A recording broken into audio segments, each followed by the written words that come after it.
أعوذ بالله من الشيطان الرجيم بسم الله الرحمن الرحيم الحمد لله والشكر لله ولا إله إلا الله والله أكبر ولا حول ولا قوة إلا بالله العلي العظيم بسم الله الرحمن الرحيم دستور مدد يا سيدي أطيعوا الله أطيعوا الرسول وأولي الأمر منكم. Louange à Allah qui nous a accordé un mois aussi magnifique, Shahr Ramadan, pour ce partage. Nous invoquons sa grâce et sa miséricorde dans cette première dizaine. Aujourd'hui déjà 4 jours achevés. Et le début comme si c'était hier. Inch'Allah. Qu'Allah Azzawajal nous en fasse retirer tous les bienfaits.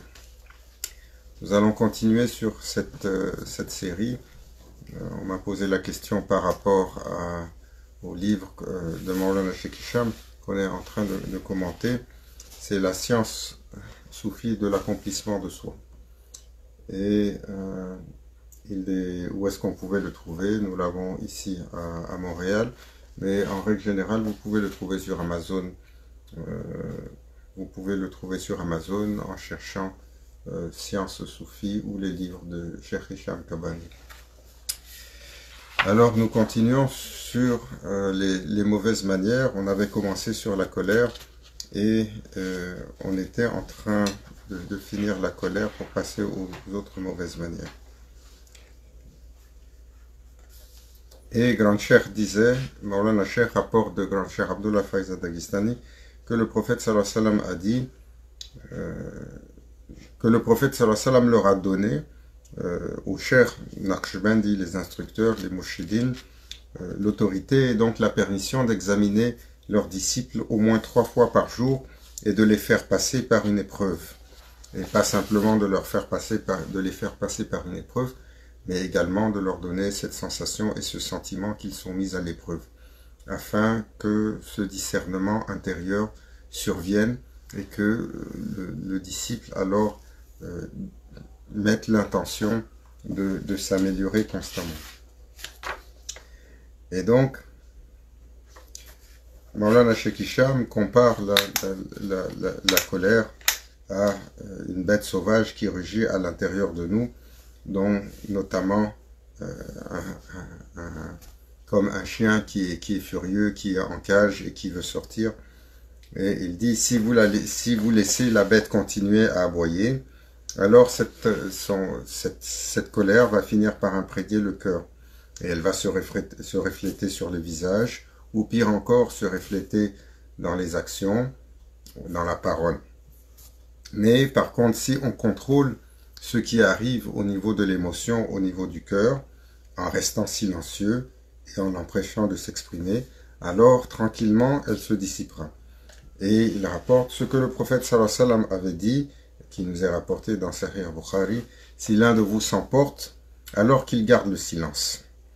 Car la colère, elle éteint, c'est ce que le prophète sallallahu alayhi wa sallam a dit, nous savons que la colère, elle éteint la lumière de la foi dans le cœur. Elle sème la turbulence, elle est la source de toutes les maladies spirituelles. Et comme un cancer, alors elle finit par se disséminer tel du feu à l'intérieur du corps.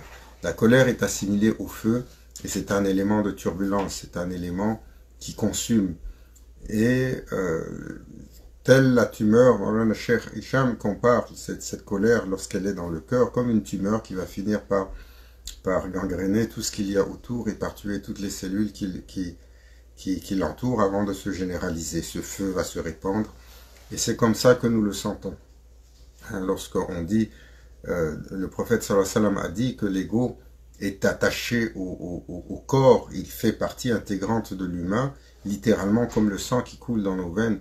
Combien d'accès de colère avons-nous eu et nous avons senti ce flux d'énergie chaud, turbulent, qui parfois a fait accélérer notre rythme cardiaque au point de faire exploser nos tympans, tellement c'est une énergie turbulente. Et cette tumeur dans le cœur, alors, c'est la tumeur à travers laquelle Shaitan, Saïd Billah, le maître des énergies sombres, finit par rentrer dans l'humain pour semer la dissension. Et nous nous souvenons que c'est Jibril alayhi salam, l'archange Gabriel, est venu voir le prophète sallallahu alayhi wa sallam pour ouvrir sa poitrine dans la sourate Inshirah, Allah Azzawajal rappelle cet événement lorsqu'il dit Alam nashrah laka sadrak wa wada'na anka wizrak. N'avons-nous pas étendu, ouvert ta poitrine et ne t'avons-nous pas soulagé d'un poids qui te pesait dessus. Et ce poids, c'est le point d'entrée du shaitan. Donc dans la description que le prophète sallallahu alayhi wa sallam en a donnée, il a dit, l'archange est venu, lui a ouvert la poitrine et a enlevé de son cœur un point noir. Et ce point noir, c'est la porte d'entrée du shaitan que tous les humains ont en eux. Et dont le prophète sallallahu alayhi wa sallam, bien entendu, a été exempt de son âge le plus jeune et n'a jamais été donc soumis à la malice de ce turbulent, de cet impétueux shaitan saïdobillah. Alors, nous suivons sur la maladie suivante qui est Hubb Dunya, l'amour de ce monde, l'amour de la matérialité. Sayyidina Isa alayhi salam, Jésus, que la paix soit sur lui, a dit l'amour de ce monde est la source de tous les péchés, comme il est rapporté par Imam Ahmad. Alors, lorsque quelqu'un s'élève spirituellement, il atteint un niveau d'extase spirituelle. Et ce qu'il reçoit spirituellement devient la nourriture de son âme, mais également la nourriture de son corps.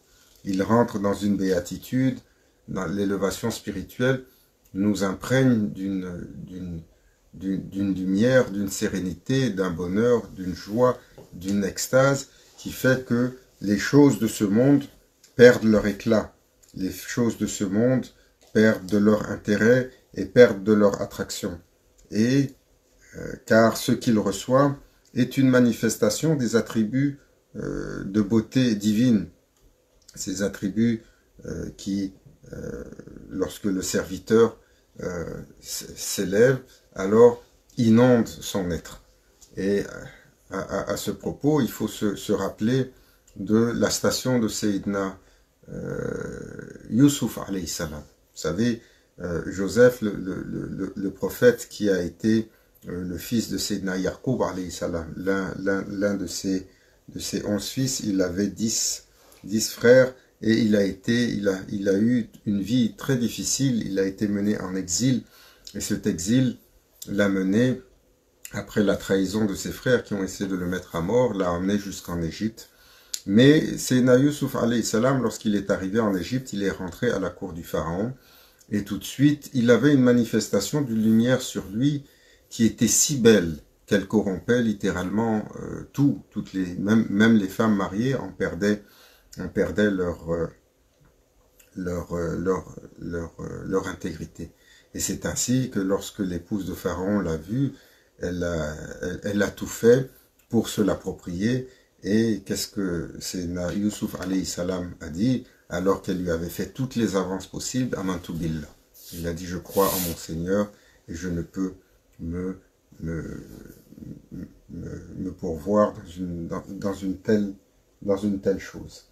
Et finalement, cette beauté, Maulana Cheikh disait, parce qu'il y a une narration par rapport à ça, qui dit que la beauté, Allah a créé la manifestation de la beauté sur terre qui émane de ses attributs, Jamil, et il en a pris la moitié et il l'a manifesté sur Sayyidina Yusuf alayhi salam. Et l'autre moitié a été distribuée sur le reste de l'humanité.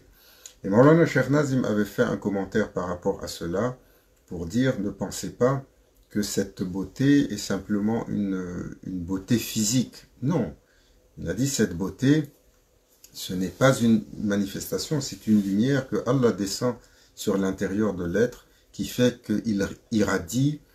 Il n'irradie pas quelque chose qui est apparent, il irradie une lumière qui remplit quiconque le regard d'une intensité.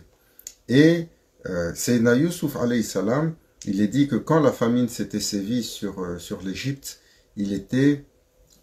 quand la famine sévissait, alors il sortait, parce qu'il a été à un moment donné nommé prince en Égypte, il sortait sur les marches du palais et le peuple affamé venait pour le regarder.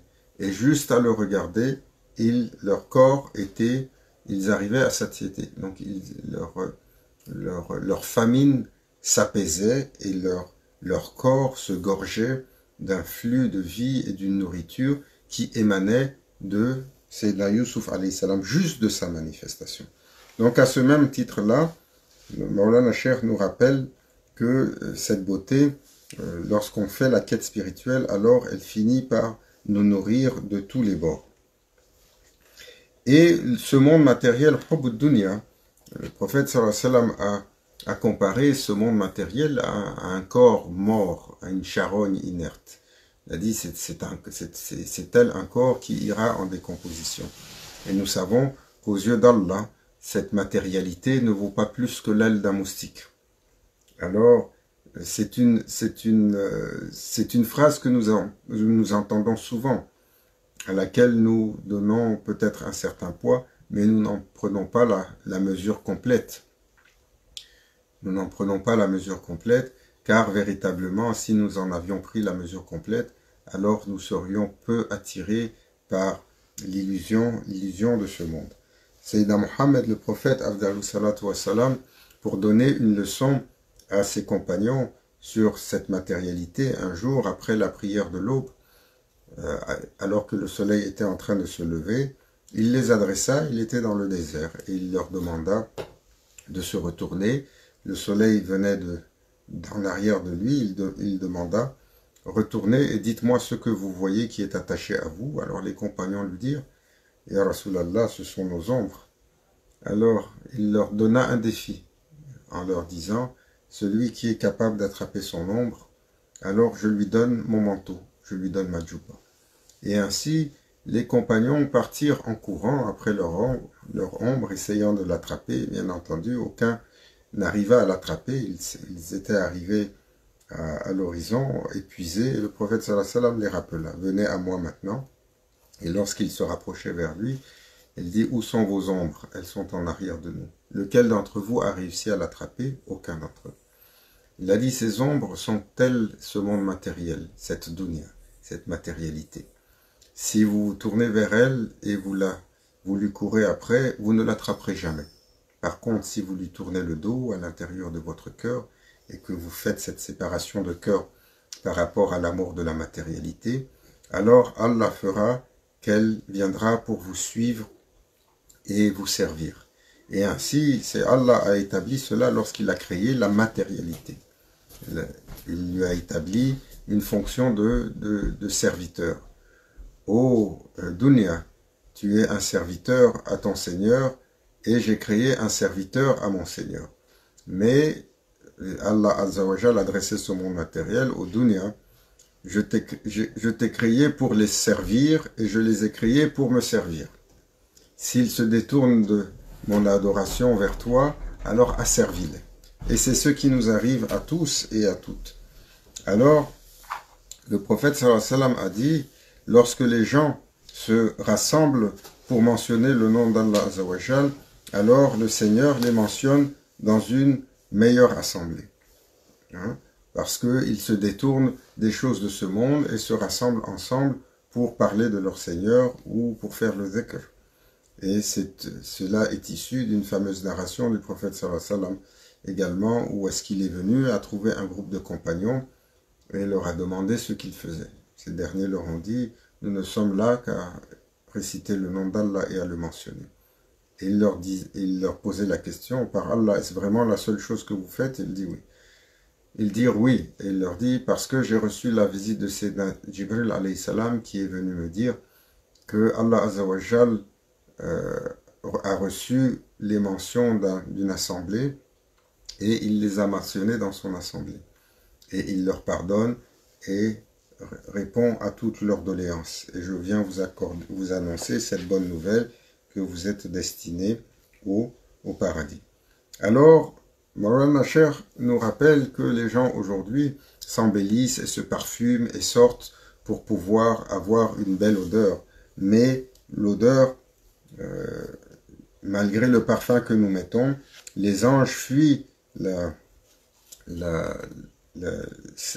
personnes que nous sommes à cause des mauvaises odeurs que nous dégageons qui émanent de de nos mauvaises caractéristiques et particulièrement de l'amour de ce monde. Ceux qui sont imprégnés de l'amour de cette matérialité, alors spirituellement, ils émanent une odeur qui n'a pas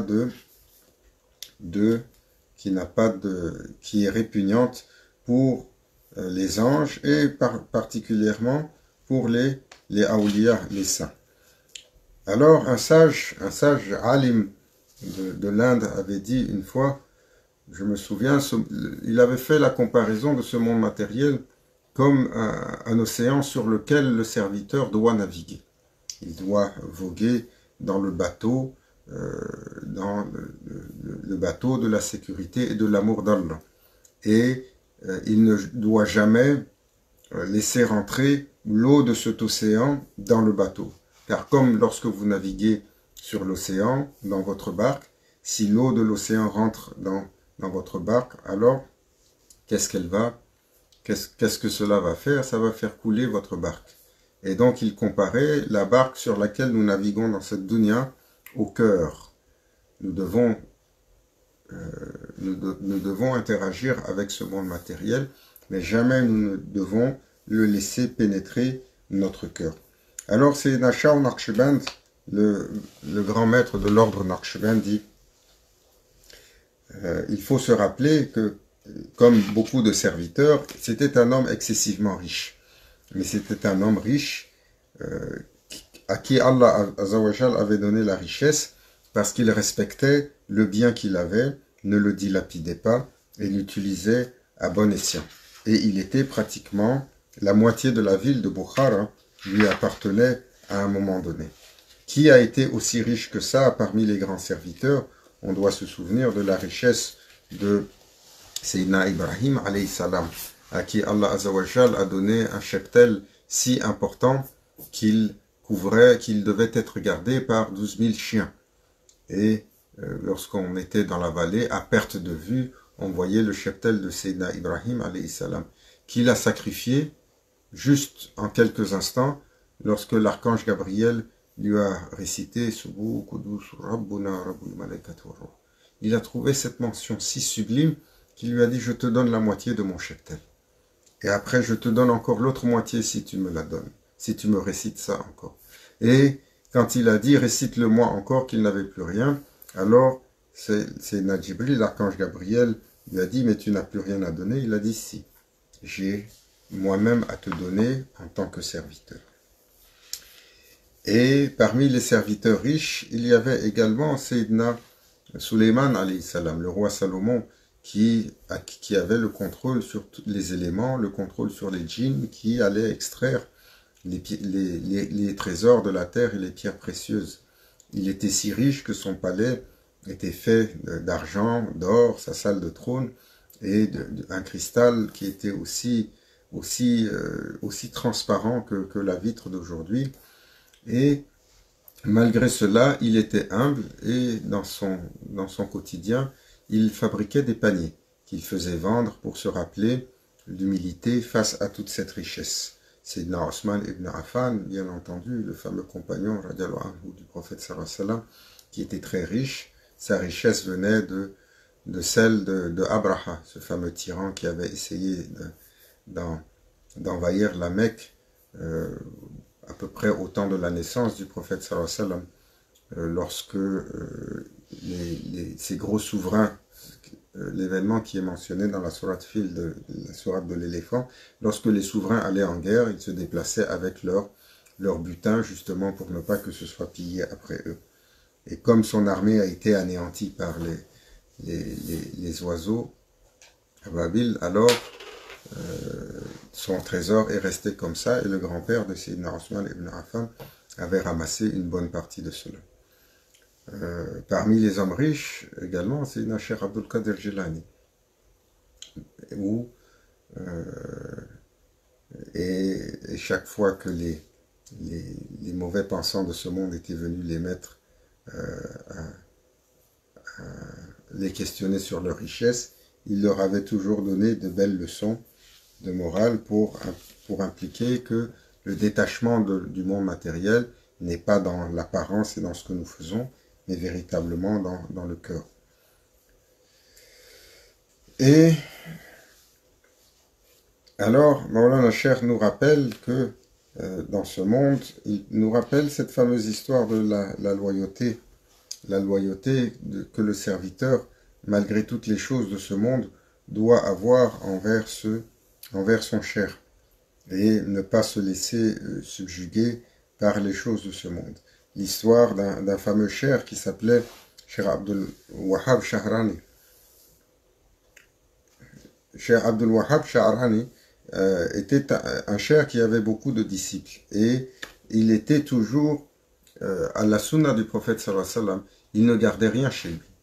Et comme il était un cher, recevait toujours de la visite, recevait des cadeaux, il s'assurait tous les jours, avant d'aller se coucher, de distribuer tout ce qui avait été donné dans sa maison, tout ce qu'il y avait, pour s'assurer de partager, de donner, car le prophète sallallahu alayhi wa sallam a dit, ce que vous gardez, vous le perdez, mais ce que vous donnez, alors vous le gardez pour l'éternité. Et on se souvient que le prophète sallallahu alayhi wa sallam demandait toujours est-ce qu'il y avait quelque chose et le faisait distribuer.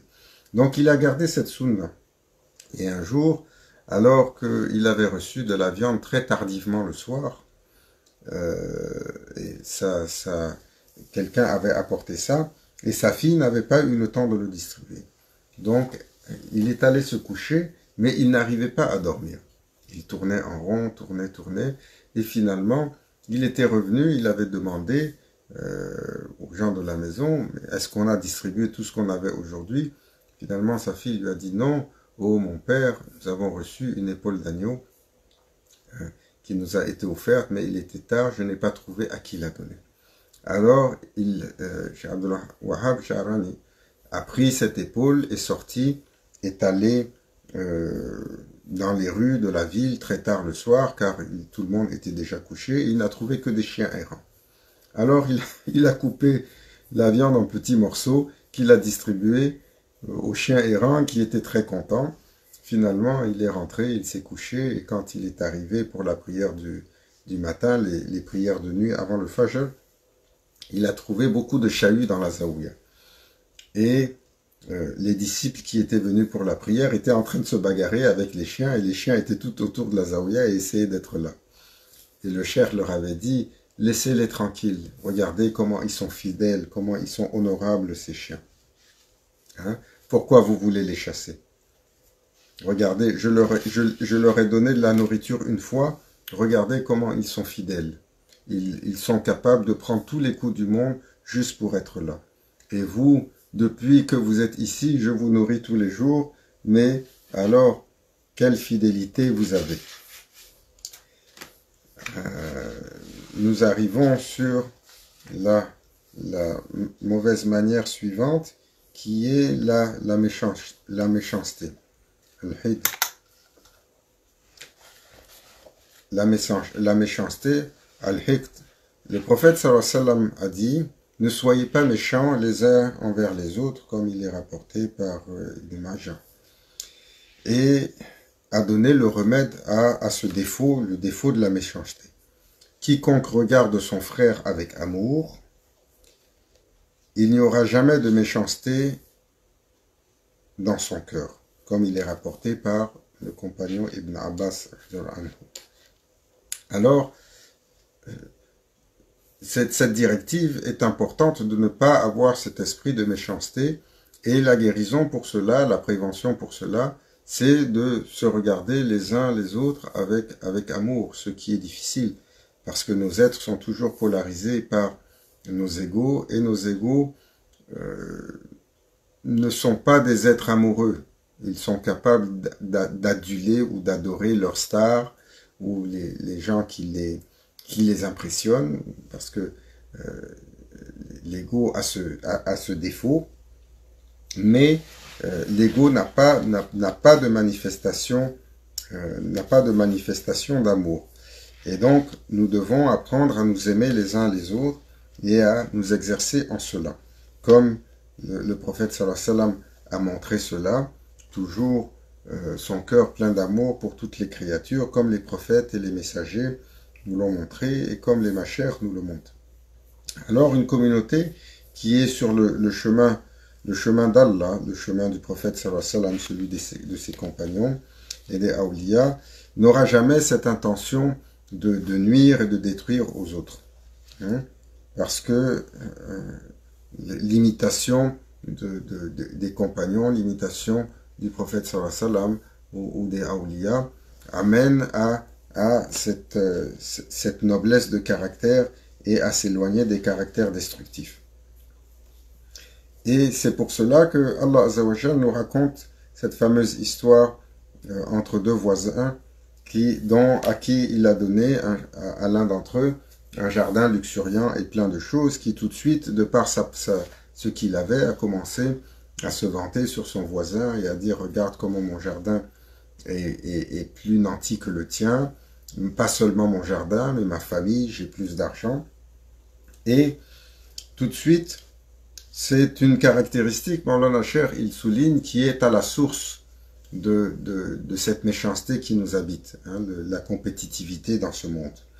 Et cette comparaison-là que nous faisons les uns aux autres, il a dit, pour ce temps-là, c'était Allah, le Seigneur des mondes, a mentionné une histoire dans un jardin, parce que c'était la propriété des gens. Autrefois, les gens étaient propriétaires terriens, ou est-ce qu'ils ils avaient des cheptels.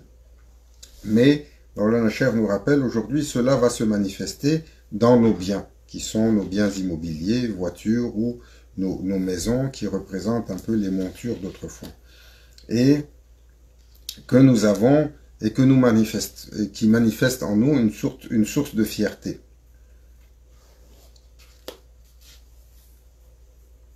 Et dans lesquels, parce que ce voisin rentrait dans son jardin avec une arrogance comme un pharaon, et le déploiement un peu de ce que nous avons lorsque nous sommes dans nos belles voitures. Nous avons toujours cette arrogance pharaonique qui nous habite. Hein, c'est valable pour tout le monde. Ou lorsque nous avons des belles demeures ou une belle apparence, au lieu d'être dans l'humilité, nous sommes toujours dans ce déploiement. Allah Azza wa Jal, il est beau et aime la beauté. Donc dans tout ce qui est, la beauté a été exaltée dans le savoir-faire des humains. Mais pas cette prétention et cette arrogance du cœur pour ce que nous possédons. Alors, lorsque ce voisin se fit narguer par son autre voisin qui disait « Mon jardin est plus luxuriant que le tien, et j'ai beaucoup plus », il ne s'est pas laissé envahir par la haine ou par le désir ou par l'envie pour son voisin, et il lui a rappelé: ne te rappelles-tu pas que c'est Allah qui t'a créé de la terre? Tu t'opposes à ton Seigneur, Allah est le plus grand. Et cela que tu as, ça procède de la volonté d'Allah. Et rappelle-toi que ce jardin également vient d'Allah. Et finalement, l'histoire veut que Allah Azza wa Jal finit par celui qui s'était vanté de son jardin à détruire son fameux jardin. Alors, Maulana Cheikh nous rappelle que pour ne pas plonger dans cette compétition qui mène à la haine de l'autre, il faut tout de suite ne pas regarder avec envie ce que l'autre possède et ne jamais faire de comparaison. Ce que nous faisons une comparaison sur nos demeures, sur nos carrières, sur nos biens, sur notre réussite sociale, alors que nous ne devrions pas le faire. Les plus grands compagnons ont été parfois les plus simples et les plus démunis. Sayyidina Talha était relativement très pauvre. Sayyidina Uwais al-Karani était excessivement pauvre également. Sayyidina Ali Karamallah Wajha, le prince des chevaliers, hein, avait très peu de moyens. Il n'avait même pas de quoi offrir la dot pour Fatoumata Zahra. C'est le prophète sallallahu alayhi wa sallam qui lui a suggéré: mais pourquoi ne vas-tu pas vendre ton bouclier? Et il est parti pour aller vendre le bouclier pour avoir la dot, et en sortant, qui est-ce qu'il a rencontré? C'est Osman ibn Affan, qui était très heureux de lui acheter son bouclier, qui lui a donné un bon prix pour cela, et par la suite qui le lui a réoffert en cadeau. Hein.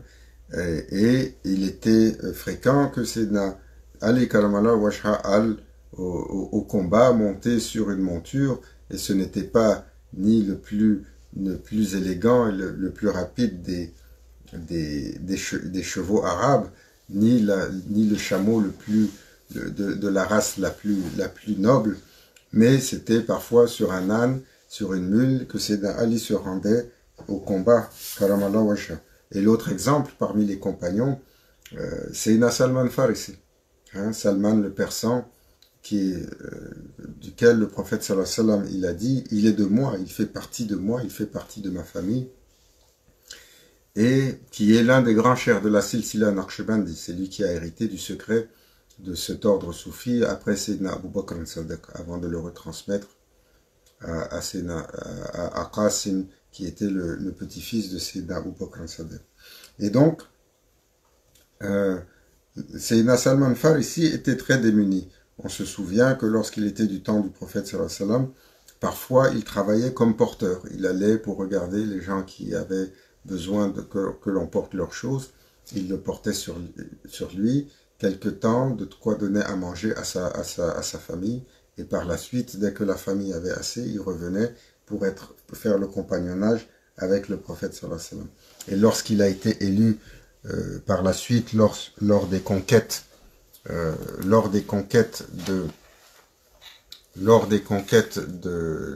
la Perse, et qu'il a été élu sur la gouvernance de la Perse, il avait comme tout bien, avant de quitter ce monde, il avait très peu de biens. Tout ce qu'il possédait lorsqu'il était, malgré le fait qu'il avait été nommé gouverneur en Perse, il quittait ce monde, on dit que son bien ne dépassait pas ce qu'il peut tenir sur la moitié d'un tapis de prière. Et malgré cela, il se lamentait de cela en disant: comment vais-je justifier à mon Seigneur d'avoir pris autant de choses dans ce monde. Alors, Maulana Cheikh, il nous dit que beaucoup de gens ne réalisent pas qu'ils ont ce défaut en permanence à l'intérieur d'eux, de faire sortir de la méchanceté envers les autres, même envers les gens qui sont en autorité sur nous. Pourquoi mon patron est comme ça? Pourquoi il me tourmente? Il n'est pas meilleur que moi, ou il ne comprend rien, il est stupide, il est ignorant. Et Maulana nous dit, nous ne devons pas dire cela, car le véritable serviteur doit comprendre que toute manifestation en ce monde est à la volonté d'Allah, à l'image de Sayyidina Bilal, radiallahu anhu, le fameux compagnon abyssinien, qui était esclave et qui était traumatisé par son propriétaire, et qui, dans ce trauma, était toujours dans la contemplation, dans le zikr de son Seigneur. Quand ils avaient essayé de le mettre à mort et de le torturer en lui mettant une pierre sur sa poitrine, et qu'il était en train d'agoniser, qu'est-ce qu'il disait? Il disait Ahad, Ahad, Ahad, Ahad, car il contemplait son Seigneur.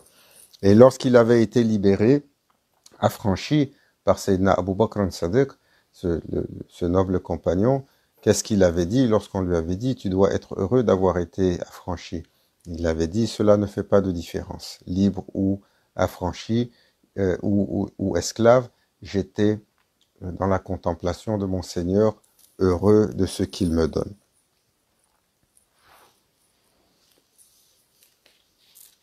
Alors, aujourd'hui, partout sur cette planète, le fort opprime le faible, et le puissant opprime celui qui est en dessous de lui. Moindrement que nous avons une autorité, aussi minime qu'elle soit, nous allons toujours l'utiliser pour montrer notre suprématie sur quelqu'un d'autre. Et nous voulons toujours contrôler ceux qui sont sous notre autorité, au point même de vouloir les réduire à l'esclavage. Et cet esclavage n'est pas forcément l'esclavage du pharaon. Cet esclavage est parfois beaucoup plus subtil, beaucoup plus pernicieux, lorsque nous voulons que les autres fassent ce qui nous fait plaisir et nous oublions qu'ils ont également leur existence et on devrait plutôt vouloir ce qui fait plaisir à Allah Azza wa Jal.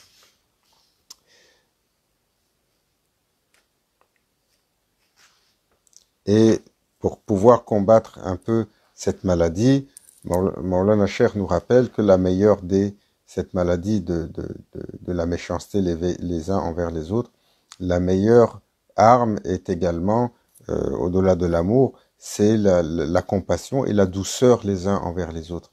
D'échanger avec attention les uns, comme Allah Azza wa Jal ordonna à Moïse, Sayyidina Moussa alayhi salam, que la paix soit sur lui, lorsqu'il allait pour essayer de convaincre Pharaon, il disait, mais retourne à lui et parle-lui avec douceur, peut-être t'écoutera-t-il pour ne pas froisser son être.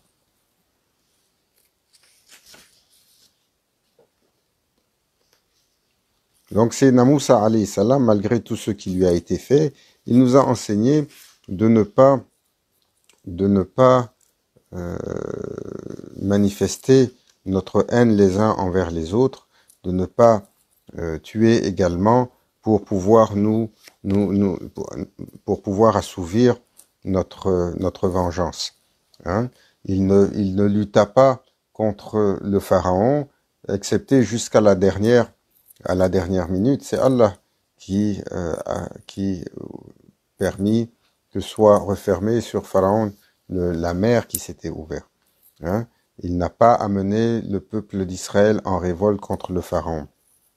Il a enduré, il les a protégés, il les a guidés, et finalement, quand est arrivée la période la plus difficile, au lieu de les mener à la rébellion, Allah Azza wa Jal les a conduits en leur disant simplement partez, prenez la fuite et éloignez-vous de ce pharaon sans pour autant aller à la confrontation ou à la destruction.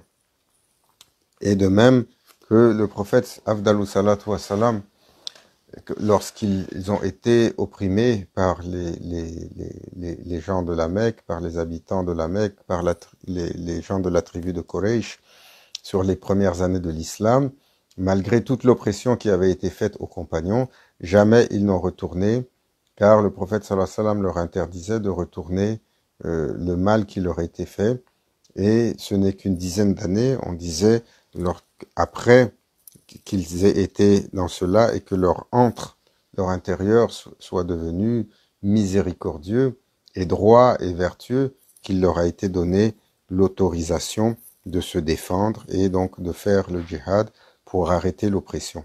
Car là, on était sûr qu'ils n'allaient plus se battre pour eux-mêmes, mais qu'ils allaient se battre, fisabilillah, pour leur Seigneur.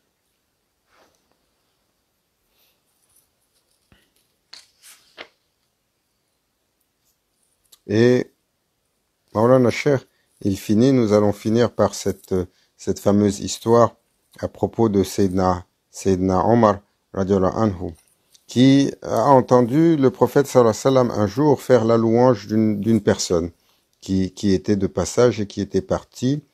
Et le prophète sallallahu alayhi wa sallam a dit de cette personne-là, qui était un compagnon, il sera au paradis. Alors Sayyidina Omar était allé le voir pour savoir ce que cette personne faisait.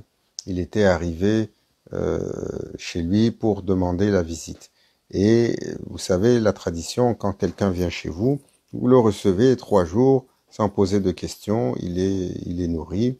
Et donc ce compagnon avait reçu Sayyidina Omar chez lui, et pendant 3 jours, il était resté là à regarder, à observer, et après 3 jours, il lui avait demandé: oh Omar, qu'est-ce que je peux faire pour toi? Et Sayyidina Omar a dit: je suis étonné, le prophète sallallahu alayhi wa sallam a dit telle chose après toi, donc je suis venu ici pour me mettre avec toi et voir un peu qu'est-ce que tu faisais, que je puisse t'imiter. Mais j'ai trouvé que tu ne priais pas plus que ça. Les prières surérogatoires que nous faisons la nuit, tu ne te levais pas si tôt que ça, tu n'en faisais pas beaucoup. Et dans tout ce que tu faisais comme ibad, c'était quasiment au strict minimum. Et donc je me demande pourquoi le prophète sallallahu alayhi wa sallam a dit ça. Et cet homme avait répondu, je ne fais pas plus que ça, mais j'ai 3 principes de vie que je garde de façon très chère. La première chose est que j'ai sorti de mon cœur tout amour de gloire. Si euh, les habitants de la terre me prenaient et me mettaient comme leur souverain et leur roi le matin, ça ne changerait rien pour moi dans ma vie, véritablement. Et si le soir, il changeait d'avis, et alors que j'étais le roi de la terre, il me mettait, et il m'enlevait tout ce que j'ai et me retournait à un simple homme du peuple, ça ne changerait rien non plus dans ma vie. Que ce soit l'ascension pour être fameux ou la descente pour passer de cette position à l'anonymat, cela ne change rien dans mon cœur. Et la troisième chose, je ne me couche pas tous les jours avant de me coucher, je fais une introspection, je regarde mon cœur et je m'assure de pardonner à tous ceux qui m'ont fait quelque chose. Je ne m'endors jamais avant que mon cœur ne soit complètement exempt de toute pensée négative à propos de qui que ce soit, et j'ai pardonné intégralement. Et là, Sayyidina Omar a compris, il a dit ceci est une chose excessivement difficile à avoir. Alors Maulana Cheikh nous rappelle cela, que ceci fait partie de l'exercice que nous devons faire tous les jours les uns envers les autres. Cette introspection pour regarder ce que nous avons comme animosité que nous portons en nous envers les uns envers les autres. Et c'est assez fréquent que nous ayons cela. Hein? Combien de fardeaux nous traînons comme cela. Combien de fils qui nous rattachent aux autres, des fils spirituels que nous ne voyons pas. Combien de litiges nous rattachent les uns aux autres. Et nous allons nous présenter un jour devant le Seigneur des mondes avec tous ces litiges-là. Alors, grand cher, c'est Nasher Abdullah Faizad Dagestani, toujours il enseignait cela. Il y avait toute une procession à faire avant de se coucher et de choses à réciter que nous ne faisons plus aujourd'hui. Hein, autrefois, lorsqu'on allait se coucher, comme à la mesure de ce que les machères nous enseignaient, on allait faire nos ablutions, on priait 2 rak'ah, on récitait Ayatul Kursi 7 fois sur nous, et par la suite, on allait se coucher sur le côté droit, de façon méditative, et on commençait muhasaba, l'introspection de la comptabilité, des choses de la jour, et on refait le bilan de la journée pour voir tout ce qu'on a mal fait et pour mettre l'intention de le rattraper le lendemain. Et également, on demandait pardon et on pardonnait à tous ceux qui nous a été fait. Et par la suite, on invoquait Allah Azzawajal pour qu'il accepte notre âme parce qu'on allait rentrer dans la petite mort qui est le sommeil et en espérant qu'elle nous soit restituée au réveil. Aujourd'hui, nous avons perdu ces habitudes-là. Tout le monde se couche avec son meilleur compagnon dans la main, nos gadgets électroniques sur lesquels nous regardons nos émissions, nous continuons à chatter. Et dans l'obscurité de la nuit, il y a toujours ces gadgets qui brillent dans nos mains. Allah Azzawajal nous donne la bonne discipline par rapport à ces choses-là, Inch'Allah, et nous permettent de nous libérer le cœur de toute trace de cette méchanceté par la grâce du Seigneur des mondes, par la bénédiction de son prophète et par la guidance des machères et par la bénédiction de ce mois de Shahr Ramadan et sa vertu sur nous. Ila hadratina bil Fatiha.